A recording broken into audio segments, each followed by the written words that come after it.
வாழ்க வையகம், வாழ்க வளமுடன். வாழ்க்கை மலர்கள். நால்வோர் நற்சிந்தனை. ஜூன் 7. தலைப்பு: நான் என்ற தத்துவமே நாம்.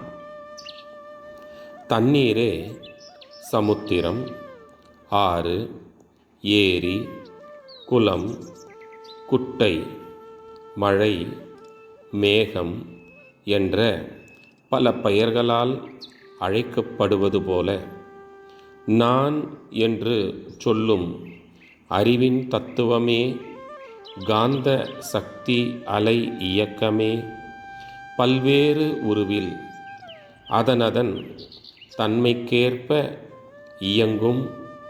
இயக்கும் சக்தியாகவும் உணரும் ஆற்றல் நிலையாகவும் இருக்கிறது.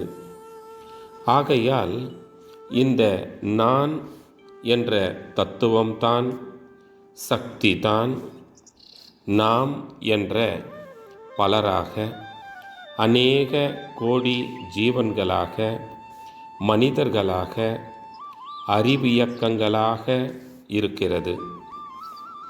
உருவ அளவில் மனதுக்கு எல்லை கட்டிக்கொண்டு பல நாடுகளிலும் சிதறி வாழ்ந்து தேசம், இனம், ஜாதி, மதம் என்னும் வேறுபாடுகளை கற்பித்து கொண்டு அதனால் வாழ்க்கையில் பலவிதமான துன்பங்களையும் அனுபவித்து விட்டோம்.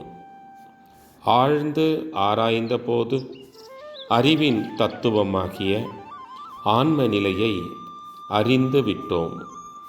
அந்நிலையில் அனைத்து உயிரும் ஒன்று என்று அறிந்தோம். இந்த விரிந்த மனநிலையில் அனைவரும் வாழ வேண்டும். அருட்தந்தை வாழ்க வளமுடன். தொடரும்.